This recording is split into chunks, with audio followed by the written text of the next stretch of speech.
Shri Radha Krishna Padan Sahagana Lalita Shri Vishakha Vitamscha. Hey Krishna Karuna Sindhu Dinabandho Jagatpate Gopesha Gopika Kanta Radha Kanta Namostute. Tapta Kanchana Gaurangi Radhe Vrindavan Ishvari Rishabhanu Sute Devi Pranamami Hari Priye. Vanchakalpa Tarubhyascha Kripa Sindhubhya Eva Cha Patitanam Pavane.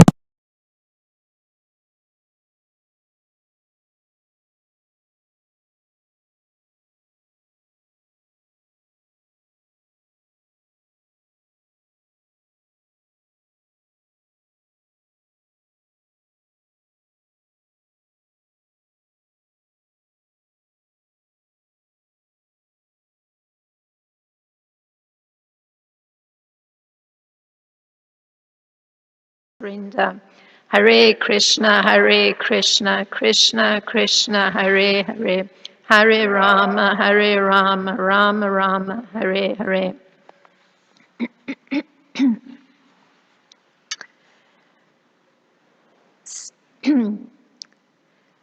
Drawing from Srila Vishwanath Chakravarti Thakur, he states that this verse, text 8, describes the Shaivite worshippers of Lord Shiva. So he points to the word usage, and we also see that word usage is being highlighted in the BBT purport. So the term tvam eva, translated as you also, indicates relative inferiority. So that means that persons, and that was in the translations, who also worship you, the Supreme Lord, in the form of Lord Shiva. So it means it's not direct worship. It's worship of the Supreme Lord in the form of Lord Shiva. So Srila Vishwanath makes a comparison. So those who worship Lord Krishna in the form of Lord Shiva, it's like saying, the prince is also king. So naturally, the prince isn't in the position of king, but one can say the prince is also king because there's a reference to the royal position. So, so Kura is in fact stating that the worship of Lord Shiva is indirect, and therefore it's inferior to the direct worship of Lord Krishna. Srila Vishwanath Chakravarti Thakur, he names a group of such worshippers of Lord Shiva, the Shaivites. They're also known as the Pushapatas, and they worship the Supreme Lord according to the path of the Shaivites. So I didn't research the particular teachings of the Shaivites, because I'm going down a little different route. A perfect understanding of the role of Shiva in relation to the Supreme Lord is that Lord Shiva acts on behalf of Lord Vishnu. So another way of expressing this is to say that Lord Vishnu is unattached to material activities, and when there's a need to perform those kind of activities, then Lord Vishnu performs them through Lord Shiva. So Srila Prabhupada, he gives an example where this is the case.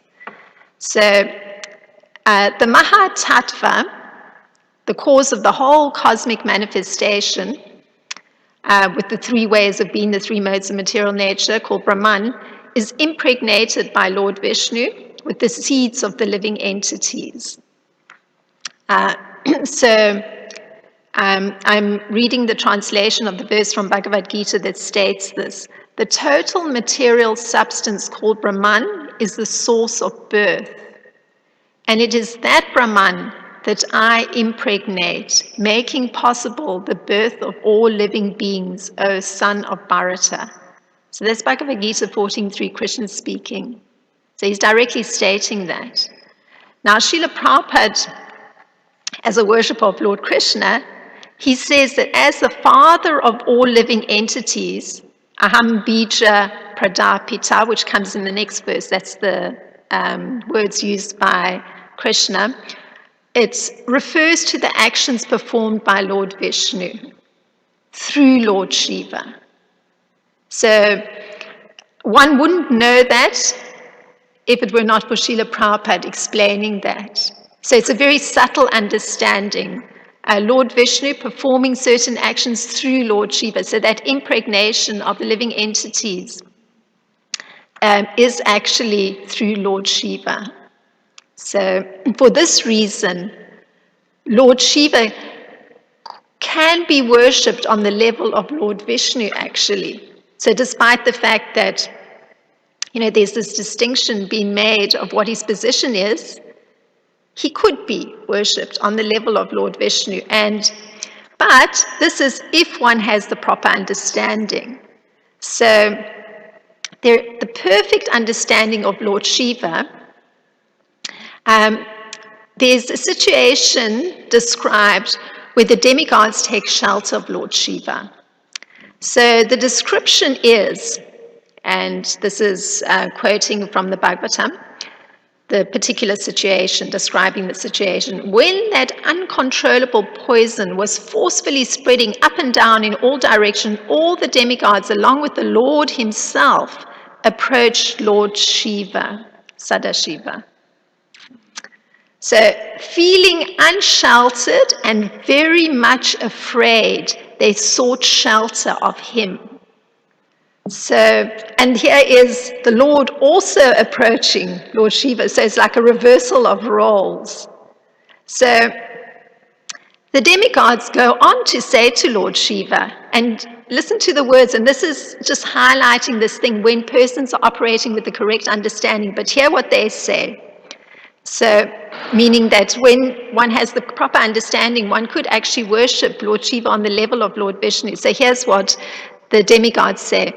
O Lord, addressing Lord Shiva, you are the cause of bondage and liberation of the entire universe because you are its ruler. This is what the demigods are saying. Those who are advanced in spiritual consciousness surrender unto you, and therefore you are the cause of mitigating their distresses, and you are the cause of their liberation. We therefore worship your lordship. So they're addressing Lord Shiva, they're not addressing Lord Vishnu, and Lord Vishnu has come with the demigods to Lord Shiva. So this is from the third canto of the, from the 8th canto of the Srimad Bhagavatam in the 7th chapter. Since it is Lord Vishnu who maintains and accomplishes good fortune, he's actually the maintainer and the ruler of the universe, you could say. But the demigods take shelter of Lord Shiva, and this indicates their good understanding that Lord Vishnu acts through Lord Shiva, because they understand the position of Lord Vishnu and Lord Shiva, but in this particular circumstance, they can address Lord Shiva in this way, that he's the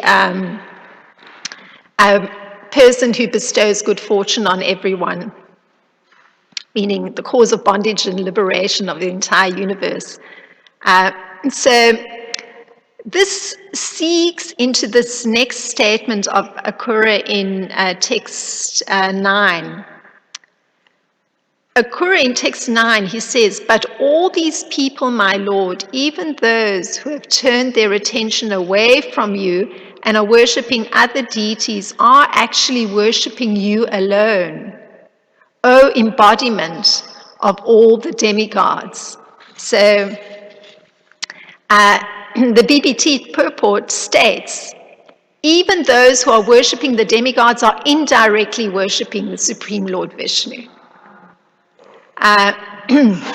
Like I have a person that one day I was sitting in the temple room some years back, and the person sat down and appeared distressed, and within a short while the distress emerged. The person confided what their distress was. And so over time, I would be friendly to the person moved to California, and then the person moved to India. And I understood the person as a demigod worshipper.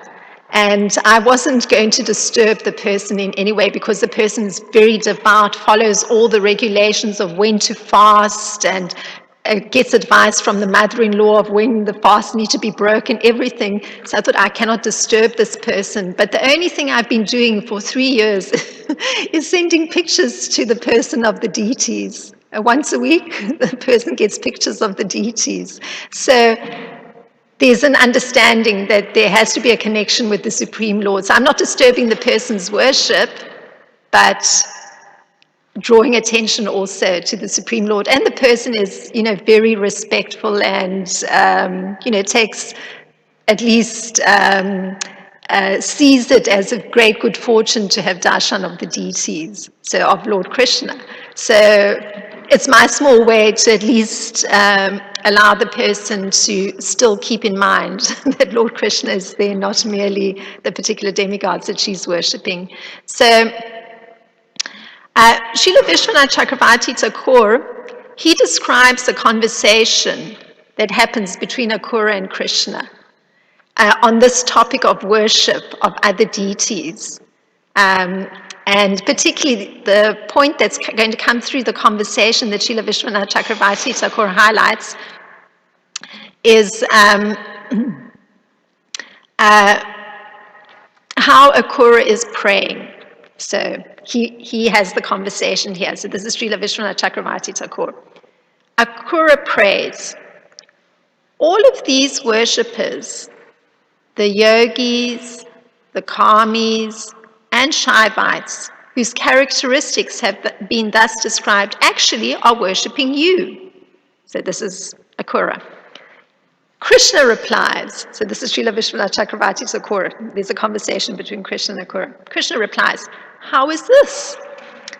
Akrura, this is because you comprise all the demigods, and also because you are the supreme controller.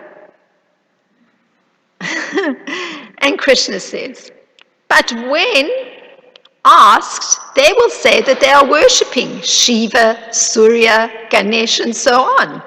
And indeed, that is what is the case. And Akrura replies, those who worship the demigods indirectly worship you as the super soul in all the demigods, even though that is not the correct way of worshipping you. Krishna replies, but if that is so, then how am I being worshipped? They never for even a moment turn their remembrance towards me. And then Akrura says, though they meditate on the demigods, not you, they are still worshipping you. And this is part of the thing that I guess I was very happy to read this particular conversation put here by Srila Vishwanath Chakravarti Thakur, because I think of my formerly distressed person sitting in India and getting once a week darshan of Kishore Kishori, and I'm at least thinking I'm allowing for remembrance of Lord Krishna.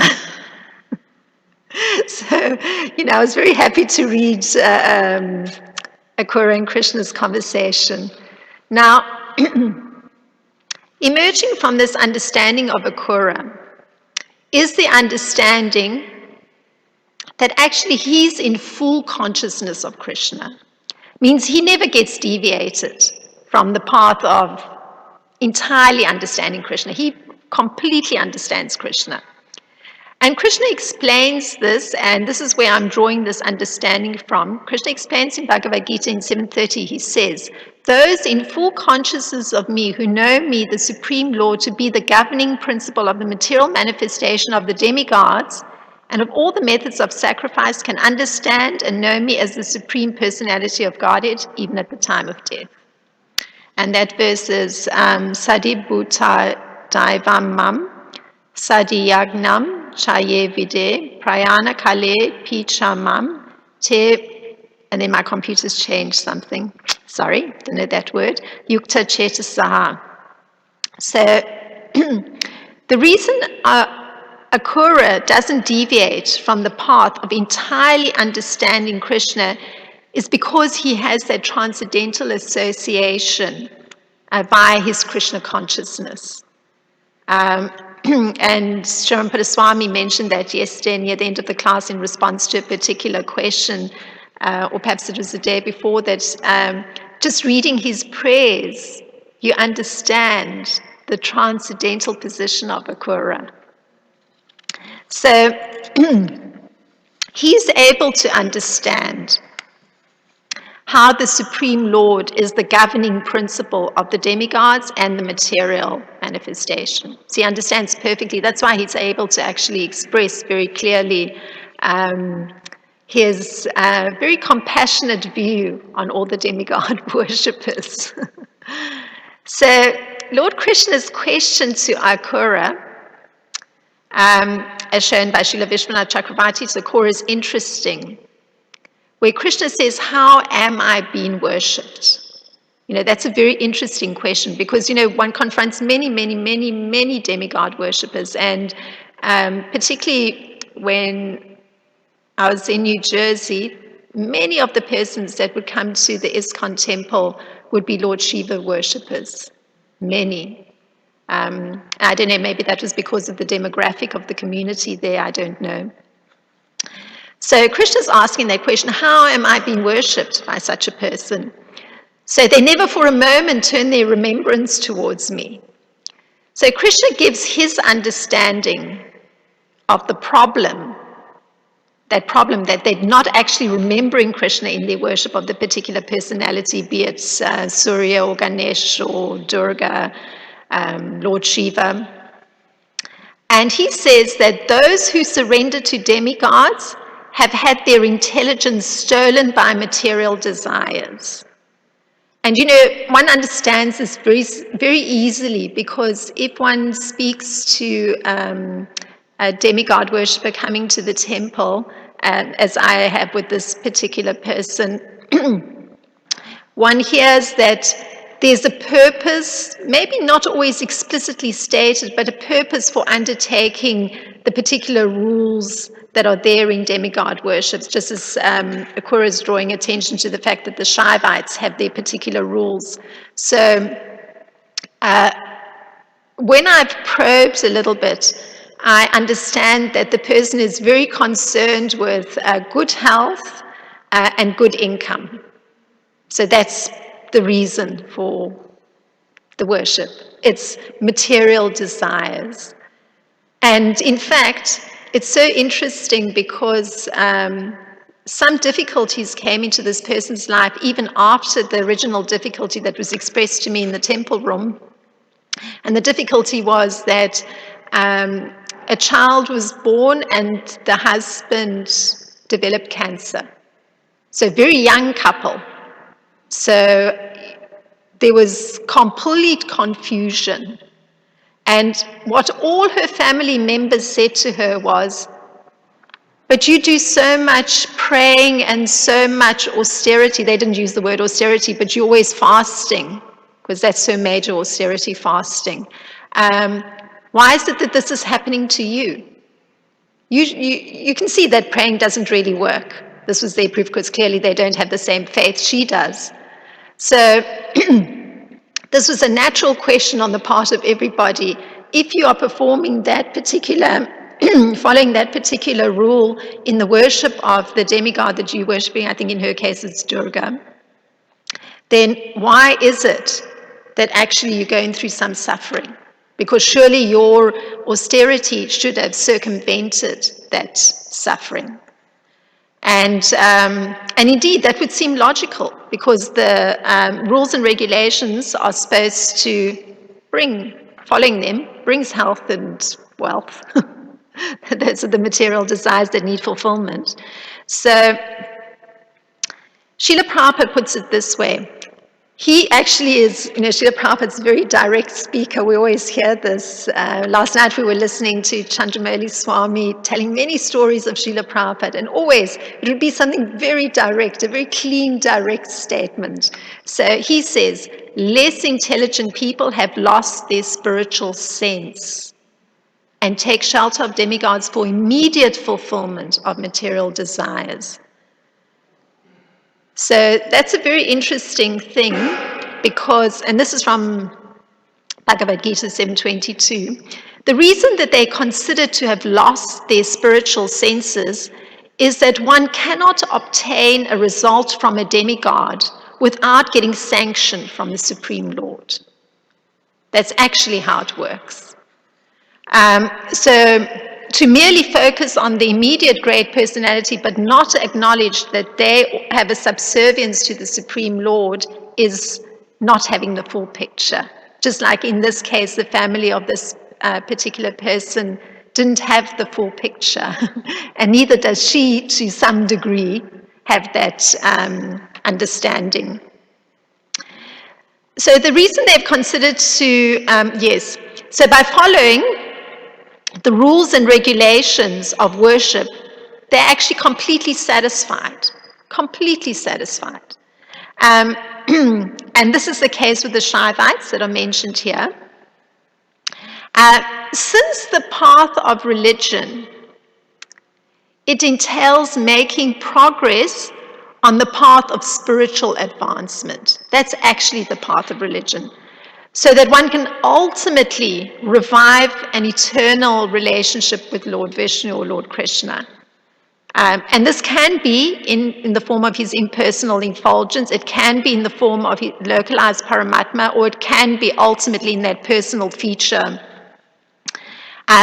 through the spiritual advancement of knowledge. So one's cultivating knowledge of the Supreme Lord. So even that one is engaged in, analyzing these two verses of Akura, one's trying to expand one's knowledge. And this is part of taking to the path of a religious process. So demigod worship, or taking shelter of the same, meaning the demigods, you could also say that it's recommended for progress. And particularly in the Bhagavatam, because I'm looking from the eyes of Bhagavatam, not going to the Karmakanda section, there's mention that worship of the demigods helps with temporary bodily relations.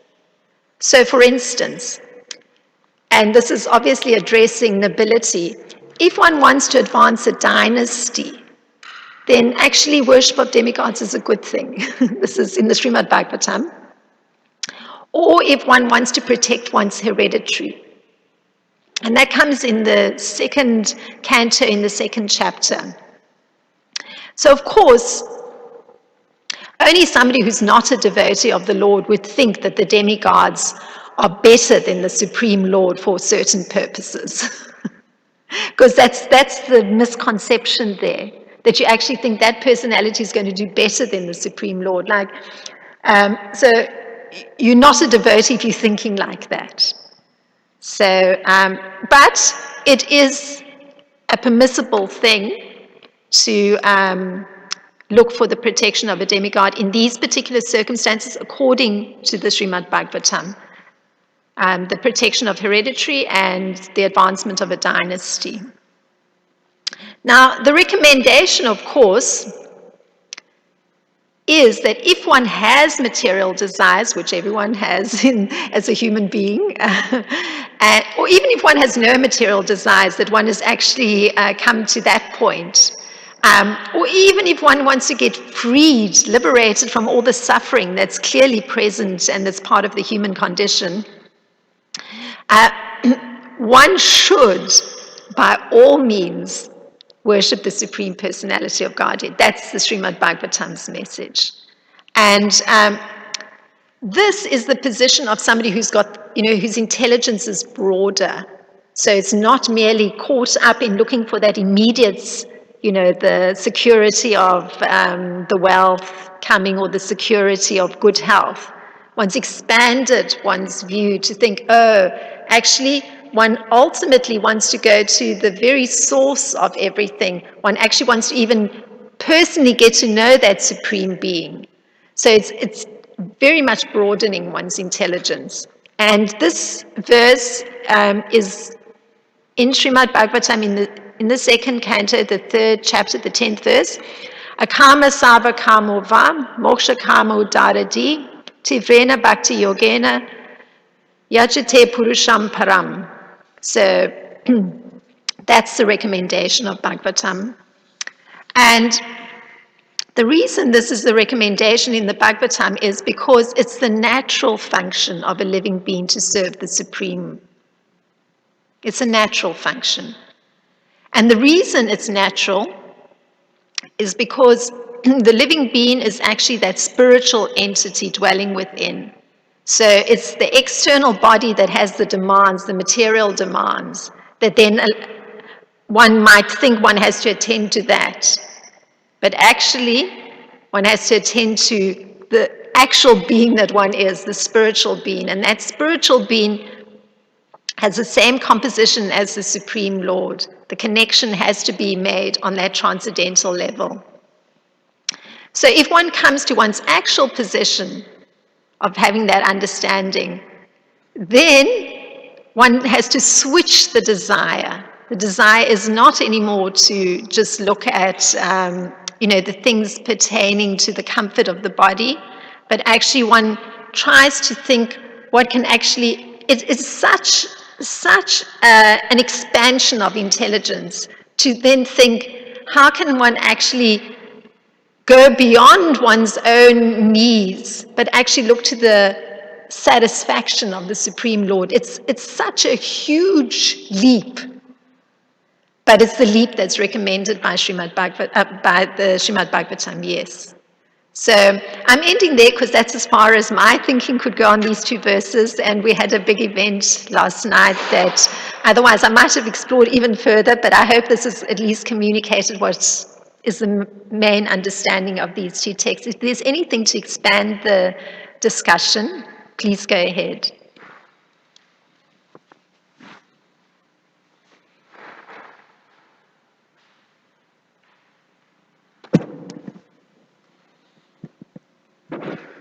Very nice class, Krsnarcana. Thank you. That's so kind of you to say. Thank you. Get all encouragement. This is my good fortune for having a supportive husband.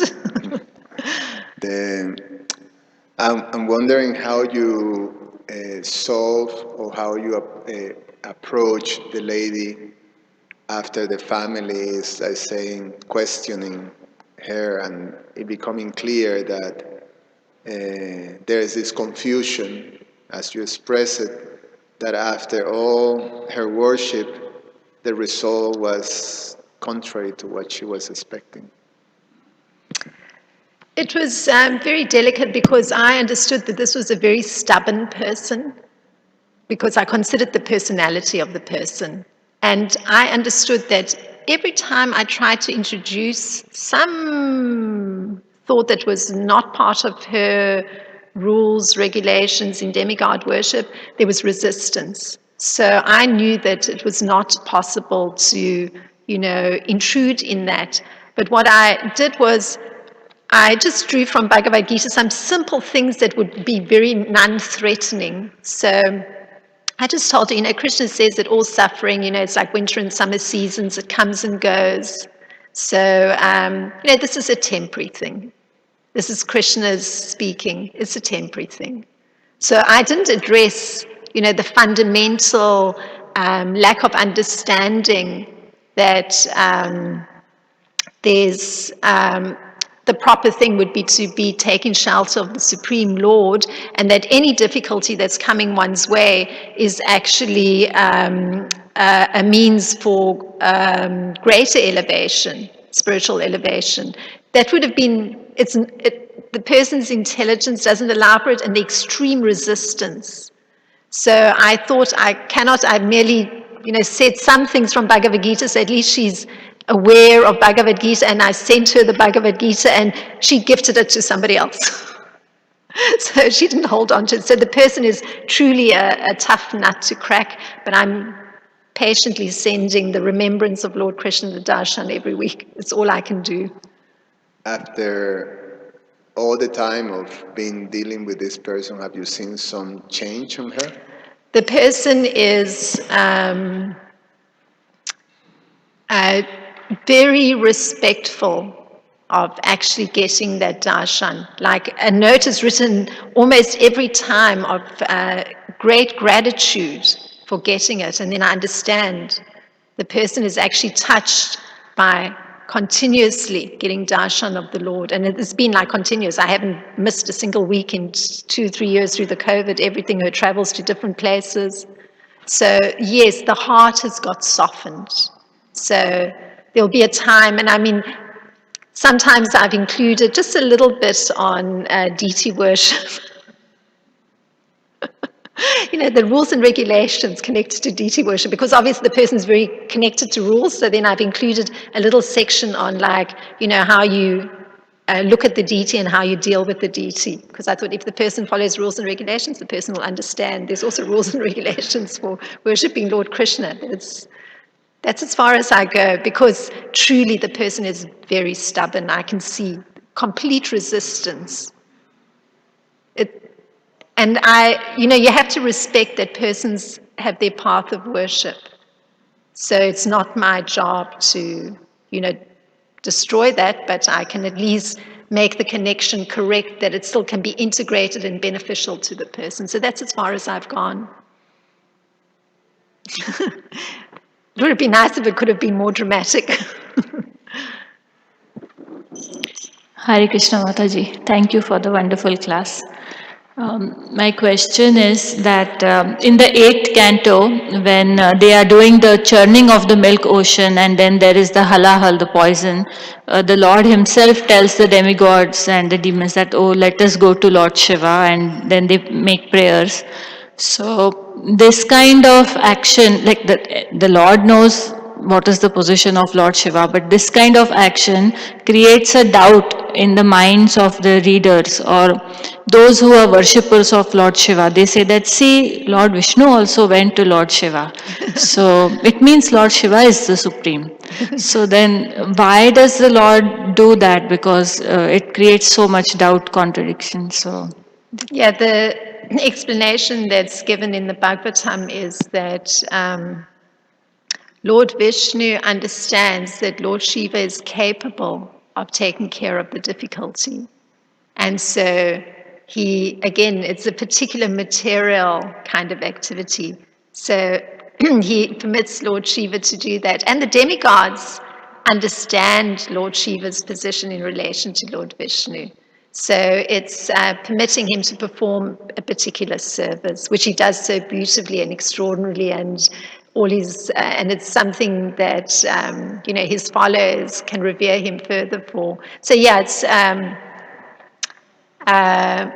it's if there's confusion created in the minds of his followers, and indeed Akura is acknowledging that they're still worshipping Lord Vishnu by worshipping Lord Shiva because of that close connection between Lord Shiva and Lord Vishnu.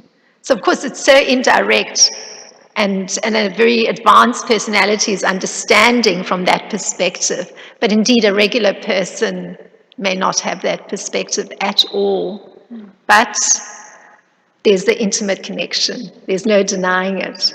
So it's a bit like if I don't know if it's a perfect comparison, but like in ISKCON, there's many spiritual masters and then disciples of spiritual masters. So I always feel when I'm dealing with a disciple of a different spiritual master, I always remember the spiritual master. And so I remember the mood of that spiritual master, and I treat the person, the disciple, very respectfully because I'm remembering the spiritual master. So, yeah. The intimate connection. Yeah. So can we also use this understanding that when they are praising Lord Shiva, so like when a child is being praised, automatically the parents are being praised because the child is coming from the parent, they have raised the child. So when Lord Shiva is being praised and worshipped, automatically Lord Vishnu is being worshipped. You could say it like that. That's a nice comparison. Indeed. Indeed.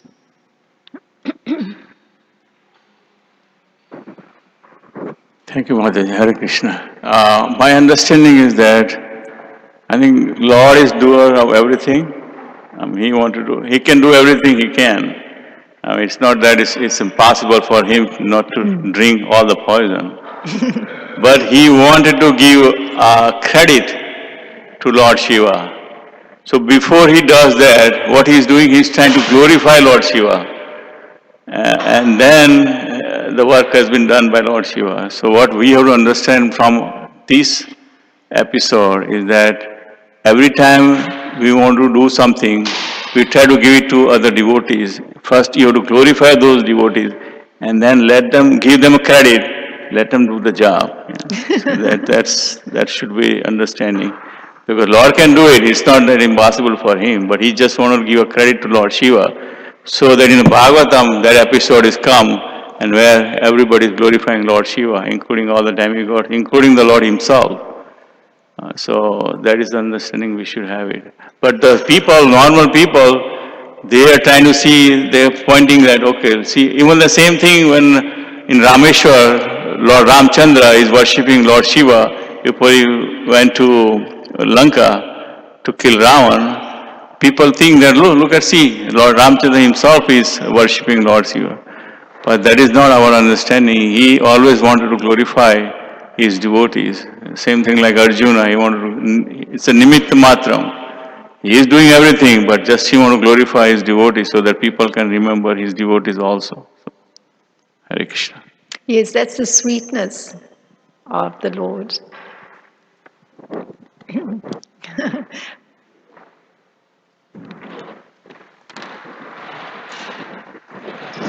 Hare Krishna Mataji, thank you for your Hare class. Krishna. And I'm just adding to everyone's points.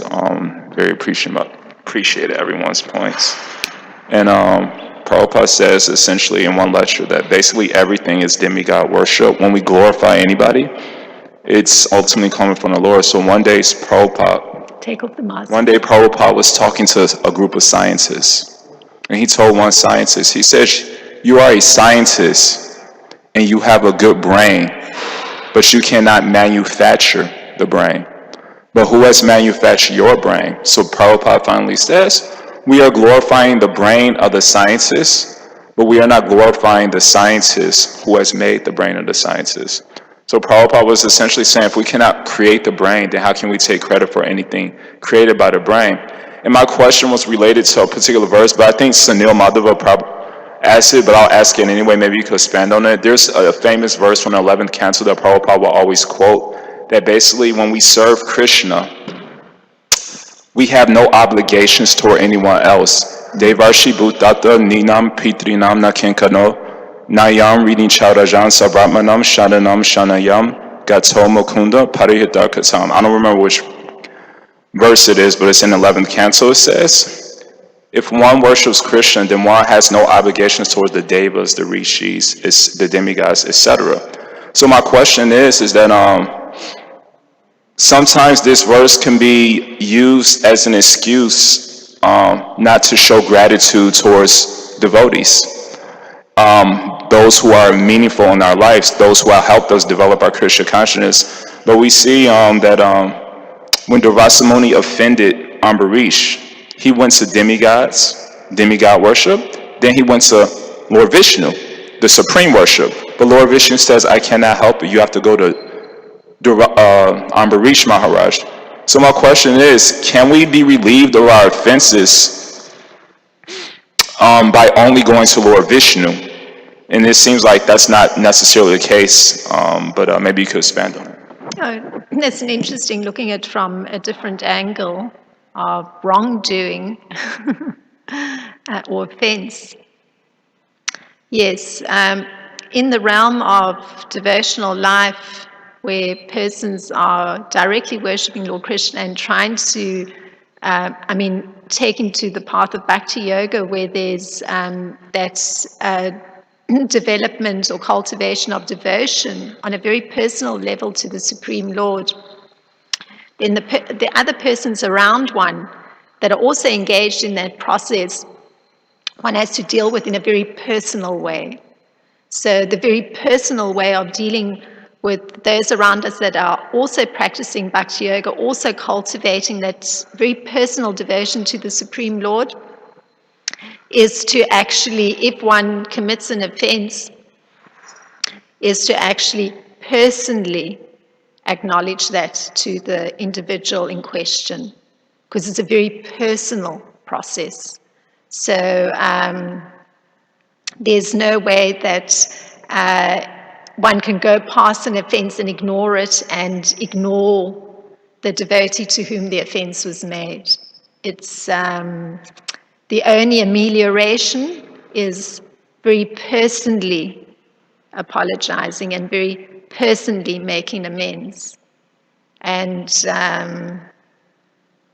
in that way, one is increasing that devotion one has to the Supreme Lord, and because the Supreme Lord will be reciprocating with one for having performed such a brave and correct action.